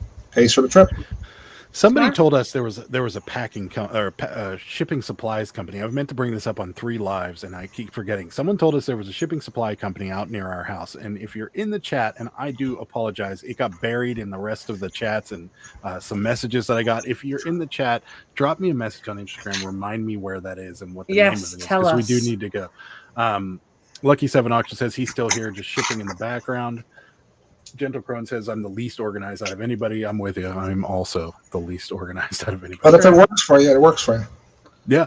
I mean, there's a lot of people that, we used to go to this record store all the time. And this guy was the king of records in Pittsburgh, and I would say he's probably close to in the United States because he had so many. But like his store was just a mess, but he knew exactly where everything was. I went in and asked him for a Dire Straits album, and he's like, "See that box, those pile of boxes over there? Get the fourth one down, and it's like 3 records in it." And it was there. And so, if it works for you, then go for it. That dude says, "Does your shirt say SMP postcard?" Yeah. So this says SMP postcards. That's my shirt I use in the videos. We have merch already. One of the things you want to do, and if you notice, I'm all about branding. I'm all about getting the word out there. When people talk about postcards, I want them to say SMP, SM postcards. And SM means Shelley and Mark, and the P is postcards. So is it SMP postcards or is it SM postcards? Got it. Okay. So There's only one P. So you always want to build your business. Just like you have a job and you want the next job, you dress for the next job. You build your business for the next level. Don't build it for today, because on my YouTube channel, I'm so young. I only got 500 some subscribers. But what if I all of a sudden put up 3 good videos and I get thousands of people watching, and I don't have merch, I don't have buy a coffee, I don't have this other stuff there? Guess what I missed? I missed 3,000 people. So you want to build your business to that point. Absolutely. For sure. Great advice. Dark County wants to know if you want to play 52 card pickup. I know a person that dropped a bunch of boxes of postcards. Oh. The look on his face was great. No. Ed wants to know if your shelves are earthquake proof. I live in Illinois. Yes, they are. He lives in Southern California. Yeah, we don't have that out here too much. Gentle Crone again. She's the least organized out of anyone. However, my foods cannot touch on my plate. See, that doesn't bother me at all. That doesn't bother me one bit. But Riblets Gaming is laughing at her. Riblets Gaming also says, "So we see your postcard organization, but where do you keep your toys? Is it in the same type of organization?" Okay, so this was turning into a full-time job for me again. I raised it up. I could have made this a 6-figure business real easy this year. I just said, no, I got to stop. I didn't retire to keep doing this. Now if I have to, I can re-ramp it back up. But with all the postage issues, the item specifics, the toy not getting them, I went down from 18 racks down to 2 racks in my basement here. I have a little cubby hole, and I got 30 boxes with toys, about 600 items, 250 listings for Christmas. And after that, I'll probably go down to 300 items into toys. Okay. So are you phasing the toys out altogether, or? No, because I do find weird stuff, and I go to flea markets and. Okay. But I want to be able to ramp it back up, because if postcards flounder, I can ramp that back up. Or if I need a job, Right. because I retired doesn't mean I can just sit back. People, I could be working next year. I could be pushing carts at the grocery store. I don't know. You may want a yacht too. She won't go back to work, so no. Okay. Lucky 7 says, "Love y'all's live. It's clean." We appreciate that. Thank you. Yes, so honey, it is Jerry's Records out. It is Pittsburgh. Jerry's. One of our favorite places to go when Jerry owned it. Now that the new guys are great, but the best thing about Jerry is that he just didn't care about what kind of money he was making on the records. These guys are more like you with postcards, where they are very particular about what they're pricing records at, which is good. But Jerry was the kind of free spirit hippie that's like, I just am happy somebody's buying it. So, yep. Ronnie has a question. Welcome to the channel, Ronnie. Ronnie when is a good time to open an eBay store? And if you're talking about time of year, now is a great time because you're coming into probably the busiest season for having an eBay store. Does that mean that, having said that, you're gonna kind of get a crash course in opening an eBay store? What do you say, Sarah? You think now's a good time? I mean, sure. I mean, I guess it just depends. Like, I mean, I honestly don't know the answer to that question. What I tell people, if you're thinking about it, do it. Open a basic store and just do it and see how you like it. And learn, like you said before, Adam, shipping. You got to learn shipping. You're going to make mistakes. Get it over with. Peel the Band-Aid off fast. Yeah. That's how we learned. I mean, the way we learned is we had a couple things that we priced at a certain number and we were wrong, and it was going, and then on top of that, the one that you make the mistake on is always the one that's going to California, or something like that, because you're like, oh, I underpriced it and it's going to the West Coast. And so that's always the one. But you're right. Just make the mistakes now, get it out of the way, become somewhat of a seasoned veteran by November, and you'll be very happy you did. There is no magic wand to say, hey, you're an eBay seller. You have to learn it. But there's so many videos out now in these chats like this, Facebook groups. I mean, it wasn't there when ask questions. I mean, you can ask us next to anything at this point. And we're on every Thursday and Sunday, so feel free, drop by, ask questions. Yeah. We don't feel like any questions are dumb questions. We started off the same place you did. Jackass Retro knows nothing about branding. Just ask Jackass Retro about Jackass Retro. Jackass Retro is the number one source. I told you he was wired differently. We did it. Travis says he's in Wisconsin. Neighbor. Peachy Picker says, are you guys staying away from getting things graded with all the controversy right now? Just scored some sealed Nintendo handhelds. I wouldn't. No. I don't grade anything. I mean, we grade, but the only reason we have a few garbage pail kids and things like that we want to get graded, but the only reason we haven't gotten them graded is because the one grading company that we would use is way behind right now. But video games, I'd still grade them. People are buying based off of the grading scale. So if you have something graded, it's going to be worth more money than if it's not graded. But the one thing I would caution you to look into, and which some people don't, is that a lot of the times if you sell something, you got to factor in the cost that it's going to get you to grade it. So if let's say it's $150 item and it costs you $60 to get the item, or we'll say $50 just to make the math easy because I'm terrible at math. If it costs you $50 to get the item graded and they're only selling for $230, it's probably not worth your time to get it graded to make an extra $30. You might as well just sell it now while the market's hot, because with grading, you always run the risk of sending something off, the market tanking in it, and now you've got a bunch of graded crap that nobody wants. So that's my little couple cents on grading. I got lost. This chat is going crazy. Lucky 7 agrees with us. Get into eBay reselling now. Jane Simmons is here. She says, I have a reselling friend and 2 family members that also know my inventory system. They have each sent for me. So that's pretty cool. Mm-hmm. Larry has a question. What kind of toys do you sell? And is it mostly collector stuff? Yeah, he probably got in the chat. He just he did show a couple examples. So those are the higher end ones, like the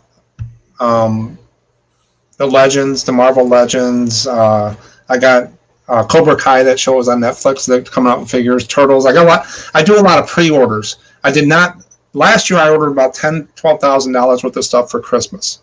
I started getting it in March the next year because of the problems. No. This year, I almost pulled the trigger on some G.I. Joe stuff. I said no. So I only did pre-orders from January to April next year because I don't want to get into the shipping mess. So is that typical? Like you said, you ordered it in January to get it in April. That's not typical. No, the pre-orders say that that's when Hasbro said they'll be there.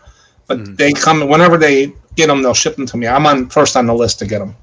Is really what it means. But usually if I order something in August and it's due out in November, I get it in November. But with all the pandemic stuff, they didn't ship. Got it. So Gentle Crone has a question for you. Is there a benefit to having an eBay store versus just being a seller? At first, no. If you're just going to be small and you're not going to list more than 30 or 40 items, it's probably not worth it. But if you're going to list a lot and you're going to try and make this a business, it becomes almost necessary after a while, because especially now, actually, because when we started, the only limitation was money, correct? Like they only let us have a certain dollar amount worth of listings. It was some kind of limitation. It's 10 listings and a dollar amount the first month. And then you call them and up it up a little bit. Yeah. And then you got to wait. They got to make sure that you're a good seller and stuff. But once you get going, it'll automatically go up. That's what ours does now. Yeah. Well, so ours wasn't like that. Ours was a dollar amount, and then all I did was click. So it was like a dollar amount. It was like 20,000 or some. It was some arbitrary number. It was like $2,000 or something. And then it was like, "Do you want an increase? Click here." And I clicked it, and it was like 120,000. Yep. You're like, okay. So, but they have changed it to where, you only have a certain amount. But I don't think the store clears that away. I still think you're on that probationary period. Different thresholds. Yeah. So I would say the benefit to having a store for us is, one, you do get a slight break on the listing fees, which is not that much, and then you also get your we get a $25 coupon every quarter for shipping. But they have a basic store now really cheap that'll get you going too. They didn't have before. Yeah. I had an anchor store paying $300 a month. And they went down to premium now, gives you the same listings and collectibles. So you want to look at your things, but like Adam said, if you start out, stick with just what you do until you get your listings up, then jump on it. Absolutely. So Honey says, reselling for Christmas toys made the nightly NBC News this week. Shortages are predicted, and the hoarding has started. Yeah, it started last year. Unfortunately, we may be considered one of those hoarders because. My problem with my toy sales, when I buy this, I bought maybe 6 of these. This is my last one. I had some people. I sell to resellers too at the flea market area. Just last weekend, 2 weekends ago, I brought $250 worth of stuff out there. I made $150. I sell to resellers at a little bit over my cost, and I make that much money. But the problem is, your Amazon buyers, your toy stores will buy pallets of these. Okay. Yeah. Ship them into Amazon. The price is lower than I can do. Right. Okay. So what do? I load up my store and I just wait them out with my high price. So I might not sell these in 6-8 months, but guess what? These are from last year. Right. Going into this Christmas, and there's a shortage, they'll be gone at my price. That's kind of our figuring with our Squishmallows. Like, we have them all priced. We're right with everybody else, but we have no problem hanging on to them. Like, it's going to be a problem to find them later in this year. So that's what we're doing. Ed says, open a store now, use the coupon you'll get, and then October you'll get another coupon for free shipping supplies. It has to be at least the basic store, I think. Yeah, I don't know if you get that coupon right away though, do you? I think you have to wait till the quarter changes. Yeah, I don't know if they're that smart to program that. That's probably true. Lucky 7 Auction says, mistakes made is our education. That's absolutely true. We wouldn't have learned the shipping system if it wasn't for making I still don't know everything about it. Same. We've gotten really good at it. It's just every now and again we'll get curveballs, like oversight, like that Western Union sign we sold. That was a little weird, and it turned out not to cost nearly as much as we thought it would be, but it was good. That dude says, if you're starting at eBay, make sure you buy a postal scale. Absolutely. That's something you need right away. Jackass Retro says, the greatest thing about the resale community is the willing to share information and answer questions freely. The bad thing is sometimes the info is bad and the answers are wrong. That is true to a point. I feel like there's waves of things that come and go in this community where, one thing's really hot and then, 6 months down the road, it's not really that hot anymore. So you got to watch also, people want to drive the herd.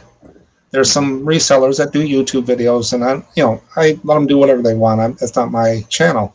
But there's also resellers in Facebook groups. They'll try to drive their herd into something, saying this is the best way. Promote 5% plus recommended, whatever. This worked for me. List and relist and stuff like that. I got this foil hat I want to put on all the time, saying, show me the data. Stuff. But don't follow the herd. Do your own data. Take what they say and try it. But watch it's a TV show. And sell what you know. That's what we do at first. Is we've always we started selling. We started selling what we saw on YouTube and stuff like that, and then we realized that there's more money in selling what you know because we know it, and it's something that we can easily find and easily sell. So that's how the Cabbage Patch came into play. That's how jeans came into play. That's how all this stuff came into play, is that we know about it. So we started selling it.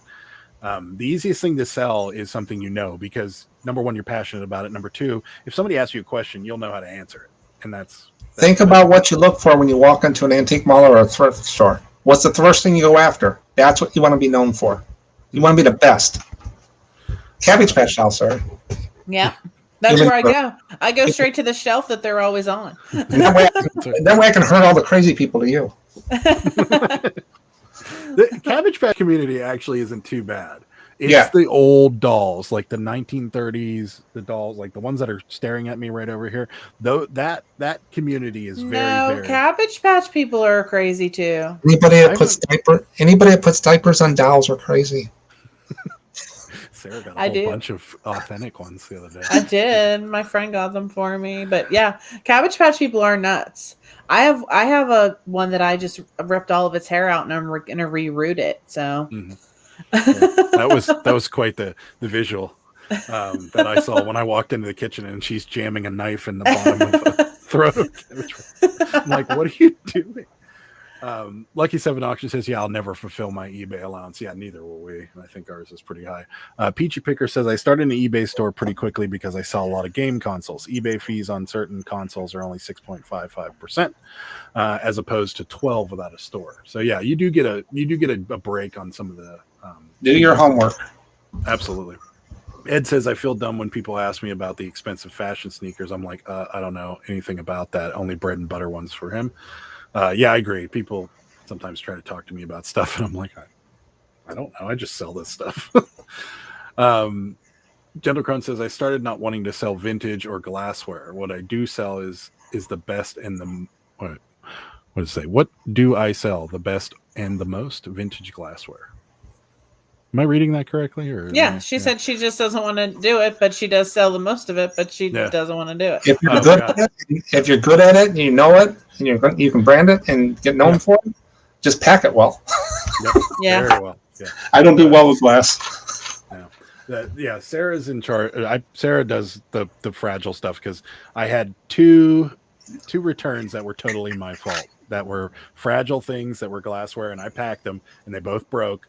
And I'm like, I'm not doing this anymore because I am obviously just not detailed enough to. You're definitely not. No, that's for certain. Ed says motorcycle things I know a lot about, but that's my area right there. Travis says, I love this chat. Very fun and very helpful. I'll be tuning in next time. Yeah, Travis, we're here every Sunday and Thursday at 9 p.m. Eastern. He's been assimilated. He's been assimilated. We need more. We need as many people assimilated as humanly possible. I heard that at a bar once. That's right. Yeah. Or on a sci-fi show. So I guess my another question I had for you was, what, like, do you have any interest outside of money in postcards, or is it like, was it something that like you maybe had an interest in at a younger age, or is this just something that literally was a niche that you saw and just went for it? I always had my eye on them. I was always looking for that one thing that I could keep right here that would be nice and organized, would be the same size, easy to do, and fun to learn. Mm-hmm. And I have a blast. The problem is when I start doing these, I start reading them, and it's like, I got to stop reading them. I'll never list more than one. And then also, as I got going, I started working with other postcard sellers. They were teaching me. I was teaching them about stuff. You know, did you know that this postcard right here? What do you think's different about that postcard? There's two things. Is it a negative image? No, it's a little girl with fish, and the stamp is on the front. Oh, okay. This is a certain type of stamp that they did. It was popular, cartuche or something that's called. I screw up names. That's one thing. The other thing, it's called April fish. That's what the April means up here, is when you see a little girl in France, postcards with fish, that's April fish card. Little higher price card. This card. You think these would be great? Haven't sold one. I got 22 of them. Novelty. I'm just picturing the post office picking that up and putting it through. Oh, it was in my mailbox and squeaked all the way up the driveway. The lady told me it squeaked in her truck. This one. Foreign card. You know what that is? No. It's a little fairy. It's a divide and back card. It's got the line. It's like a linen card. The paper, it's a foreign card, I can tell. It's called an Easter witch. Okay. It can take a little bit more money. So I didn't know a damn thing about those. I learned. I taught myself what to look for in these postcards. Anybody can do it, and that's what I like to learn, and I like to show people what I learned. Like John showed me that book. Now I can walk into a box of postcards and I can pull out the Easter witch or whatever. Now, do I know everything about postcards? The options are endless. I have video ideas for videos all the way out to the end of 2023. Wow. A video a week. Nice. So when you go out and because obviously you have to look these things up, do you recommend a certain program that you use to look them up? Do you use like Google Lens or do you use eBay's photograph software, or how do you go about it? Go into Terapeak or eBay, type in the title that's on the back of the postcard. And so that title typically would not be to any other title. It could be. You got to look at the card. When you type Missouri in, you're going to get Missouri, and you start driving it down. I did a video on searching for cards where I put Buckingham, or I put Chicago, Illinois. I got 20,000 listings. I put Fountain, Chicago, Illinois. I got 10,000 listings. I put Buckingham Fountain at Chicago, Illinois. I got 222 listings. So the more keywords that you put in, and that video shows you that exactly how they can manage it. And that's what people do for postcards. And it's like a 6-minute video. Yeah. And I showed them on the computer. But like this one here, Brevard College. That's the name you would put in. It's in Spartanburg. So I put between Greenville and Spartanburg, I would say near Spartanburg, North Carolina. Just start typing those words in, and you're probably going to see this card pop up, and you see what they sold. That card right there is a 445 to 545 card without me even looking up. I don't look up these cards. I took the average. Some people will look up every card. I only got $4 in here. You know, from me buying this card, packing it up and out the door, and doing all the paperwork, I got 3 minutes. Right. Cradle to grave. I did a video on how much you can make $50 an hour selling low-end postcards. That's gross. It comes out after everything's paid at about $15 an hour. Those are just easy numbers, not the exact numbers, so they add up right on the video.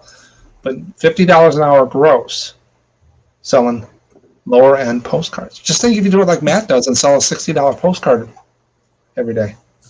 Yeah, no, that'd be great. Do it now. I can teach anybody how to get started on postcards. What is a postal scale? This is a postal scale. Yep. It is a scale that weighs in pounds and ounces, and it can hold up to, this is 110 pounds. You can use a kitchen scale, but they don't typically go up heavy enough to be able to be used for postage. So you can buy them on Amazon pretty cheaply. You can buy them on eBay, and you can buy them actually from the post office, but I wouldn't recommend it. They're expensive. Travis wants to know, do you guys use WorthPoint? We did at one point, but we don't anymore. I canceled it. Too much. $24 a month? No. Your subscriptions can eat you up. So you want to watch, as you get going into reselling and apps and stuff, every once in a while you want to check yourself. I found one a couple months ago. I don't need that anymore. That was $9 a month hitting, they automatically go right out of your PayPal or whatever. Yeah. I don't remember WorthPoint being that cheap either. $23.90. It's $23.99. It was worth it once or twice, but WorthPoint is only good for like items that are just exceptionally rare that you can't find sold comps for them, and those kind of things. And we just don't stumble upon things that require WorthPoint enough to really want to. Just price it high and put best off on it and see what it does. Yeah. Exactly. Funny question, Sarah. You must have a son named Craig. No. Craig was a Cabbage Patch doll that I sold. I don't have any children. She didn't want to sell. She's still tore up about that. Yeah. So Do you have anything else you want to touch on? We're at 1 hour and 45 minutes already. So, did you have anything else you wanted to touch on before we start wrapping it up? Basically, I went over that. I was going to give you a bolo. Okay. On one of the chats, I wrote down, Adam, Sarah, bolo, 5 types of postcards you want to look for when you look in a box. Let's do it. Okay, so the first ones are Disney cards. Not even the big 6x4, but the smaller ones that say Disneyland or Disney World. I easily get $8 to $12 for those. You find one with a Grand Canyon porcupine, look that puppy up. Okay, Grand Canyon porcupine.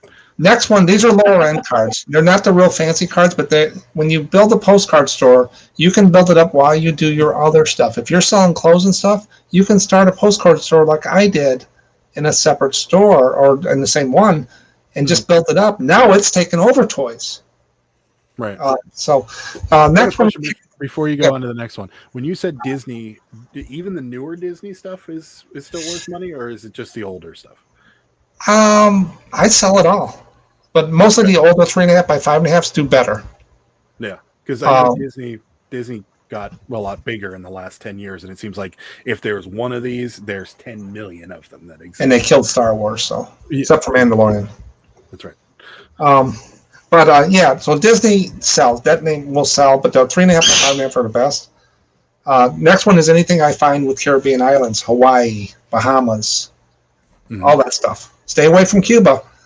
eBay and Etsy doesn't like you to list that. I have a video on the 5 postcards that are banned, not allowed on eBay. Do not post those. You'll get a nasty message like I did. Okay. Next one is signs. Anything with signs in a postcard. Motels, restaurants, signs. And it, could be chrome postcards with a sign. And you know what? I don't even. So it'd be like a chrome, the shiny ones, the newer ones. Okay. And then we have a restaurant with a sign. Motels, especially ones with swimming pools and ladies and men around a pool with the big mustaches, long hair, and 60s swimwear. Gotcha. Yeah. So, that makes sense. All right. No, that's awesome. I definitely going to start looking for them. That's no doubt in my mind now. The problem with postcards, and it's problem with any collectible, is sell-through rate. Throw it out the door. Because it's 2 to 3%. I track it every month. I don't do a dang thing with it. It's just another indicator. That means out of every 100 cards I got listed, I'm only selling 2 to 3 cards. I sell, and now you can take this number and you can do whatever you want with it because I'm very open about it. Okay. I sell 18 to 20 cards a day average for the year. That's pretty good. Say it's at 5. So every day I'm selling $80 to $100 worth of postcards. Times that by 365. Yeah, no, that's a good. And I paid less than 10 cents for this. Add up the profit percent.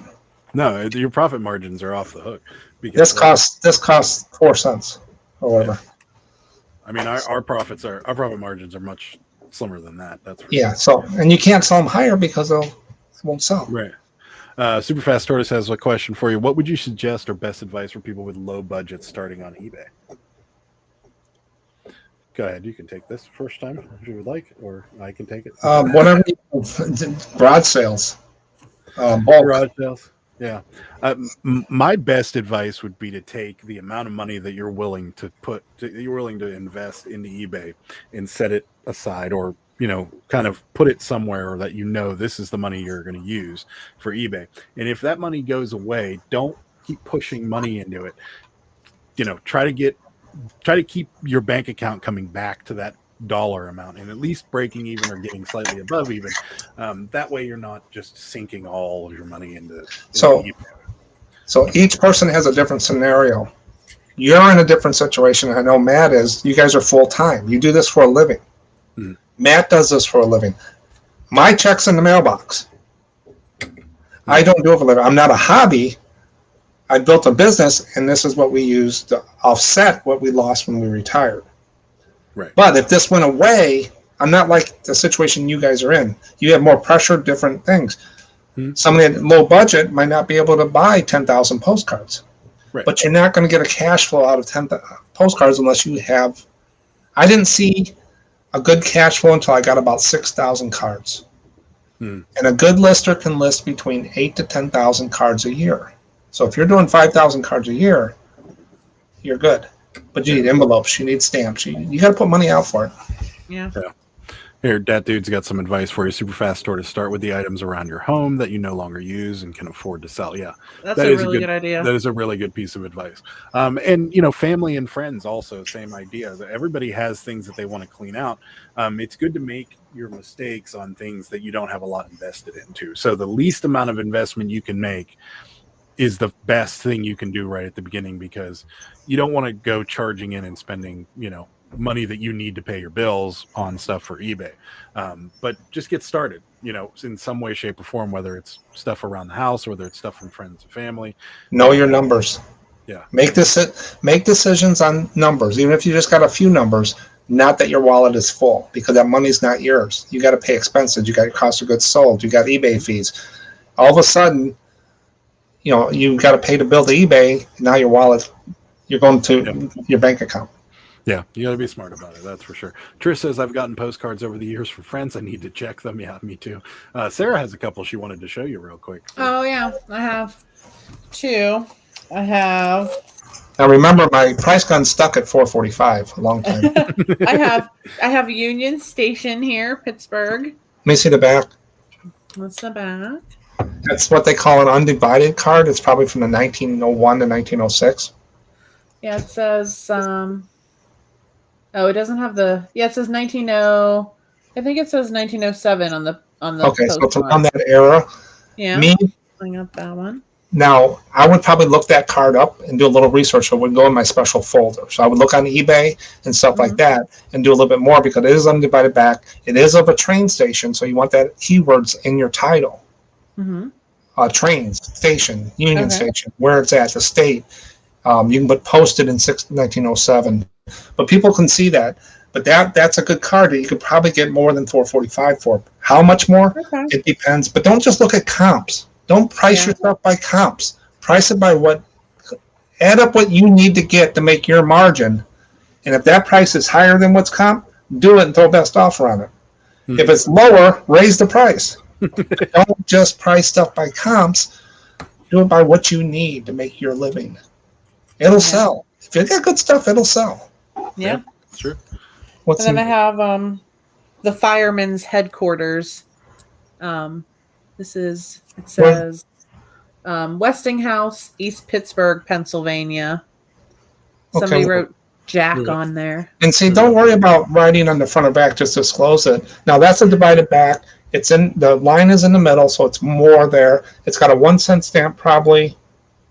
It says lithochrome on it in the corner. Yeah, it's just a divided back earlier one, it looks like. You can look that up if you wanted. I would probably do $4.45 for that card. Okay.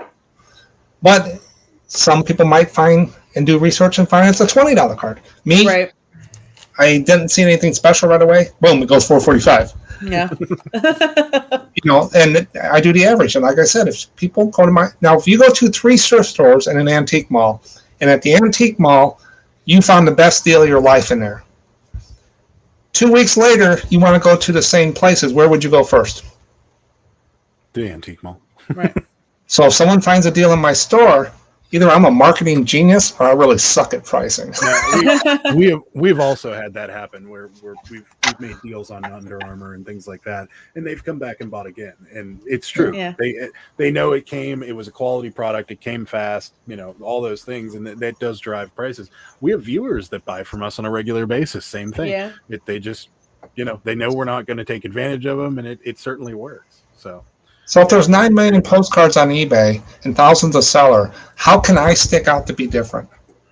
Good packing, 1-day shipping, free return 60 days, good price, about all you can do. Yeah, that's it. Absolutely. And we try to keep our feedback pretty clean. So that was another big thing. We've gotten sales just because we're one of the few people with over 2,000. I get over 120 feedback a month on the postcard store. Yeah. Unreal. we got somebody sent us a message and they're like, you're a little higher than everybody else, but you're the only seller that has 100% positive feedback, and you've sold over 2,000 things. And we're like, well, we work at it. There's the negative feedback we've gotten from our store, we've had it removed, or we've contacted the buyer and made it right, and they've since changed it. So we work at it, and that's just something we do. You'll get it. You got another one? Nope, that's it. That's it. Yeah, just that and the the one I showed earlier, the one that folds out. Yeah, but you can look them up. But if you're really going to get serious in postcards, you got to get your base set, your lower cards, get the cash coming in. Yeah. Then you can have time to go research some of the other ones. But in the beginning, you want to make money. If anybody's looking for postcards for fast cash, go higher end. But you need to know postcards. Yeah. If you want to learn postcards and just do it, I'm in for a long haul. Yeah. I honestly don't even know where these came from. To be honest with you. They probably came from some ephemeras lots that we've bought at auctions and stuff, because we got, there was a couple of them in that guy with the hog stuff, wasn't there? Remember all the pig farmer that was the letters? Oh, yeah. So another postcard to look for, if you see a Santa, a Christmas card with a devil, and he has a hoof foot and horns, and he's beating a kid or dragging a kid. His name is Krampus. I was going to say Krampus. Yeah. Or one other one. If you see a postcard and it's got a button face, a button for a face, look that one up. Look up button face postcards. Okay. Halloween also. I don't look for Halloween cards. I can never find them. Yeah. Halloween stuff's hard to find, period. So look Krampus. Yeah, Krampus. They have a Krampus festival in downtown Pittsburgh every year, and a bunch of weirdos go to it. But now there's you watch the reprints on a lot of postcards too when you get up in higher ones. Yeah. So. Okay. All right. Well, is there anything you want to plug before we get out of here? We're almost at 2 hours, so I know it's been a long live and kept everybody's attention. That's for sure. So I really appreciate it. It's awesome. Yeah, I'll come on anytime you guys want. And if there's any questions, contact at shellmarksales.com. It's in my videos on the bottom, or you can just leave a comment in the videos. I'm very transparent. Putting your eBay or your YouTube channel back in the chat. So for those of you that haven't yet already, go ahead, give Mark here a subscribe and a watch and a like, and so forth. So do you have anything coming up that you want to plug? You have a new video coming out soon or anything? I have videos come out. I got rid of my short videos. They weren't doing that well. Got some feedback, so I took those down. But every Wednesday at 5 p.m. I put up a new video. It's a longer video. They're 30 to 45 minutes long. They have what solds, a special topic, like April Fish or something like that, news and current events, what solds, and then I do a definition to teach people and reinforce myself what a term is. And then I go through viewer comments, so I can improv a little bit, just like this. And people ask questions in the comments. I'll put about 3 or 4 in there. But the reason I do the longer videos, I got a little category, the chapters at the bottom, so they can go through it. Is people that list postcards sit there for hours. Guess what they can do? They can sit and watch me. Exactly. Yeah.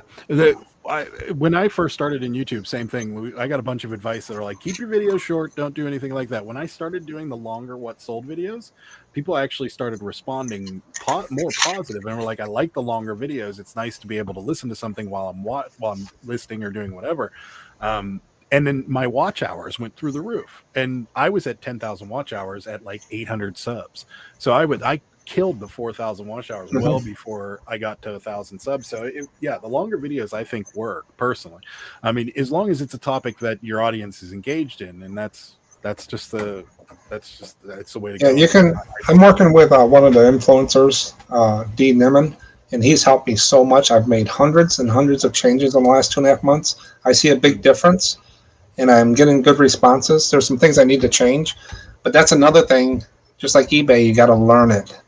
Absolutely. There's a big learning curve to YouTube. All right, guys. Well, we're going to get out of here. I'm going to just say that coming up, Friday, we got another What Sold video coming out. Well, tomorrow. That would be Friday. And then, let's see. Sunday is another Pittsburgh Picker Live with me and Sarah. And then Monday and Tuesday, your usual thrifting and or self-help videos or eBay help videos. We're trying really hard. We found the Amazon return bins in Pittsburgh, so we're hoping to get to that this weekend to check it out and give you guys a video about that. So that may be coming up in the near future, and that's about it. You have anything you want to mention before you get out of here, Mark? If you guys want me back anytime, let me know. I enjoy doing these. For sure. And work great. Absolutely. And if you haven't, go ahead and put his link back in the chat and go ahead and subscribe to Mark's channel. Thank you for the pillowcase. We have it over there. I need to get a pillow for it. So put peanuts in it. I put packing peanuts in it. I know, but I want to put a real pillow in diapers. Put diapers in it. Thanks to both of you. It's refreshing. I enjoy every minute of it. Awesome. Well, thank you so much for being on, and we're going to get out of here, guys. Yeah. Catch up with me about the action figures, Adam, and I'll point you about how I did it. Whenever I sign off, stay on, and okay. We'll chat. All right, guys. Well, thanks so much for watching. We'll see you next time. See ya. Bye, guys.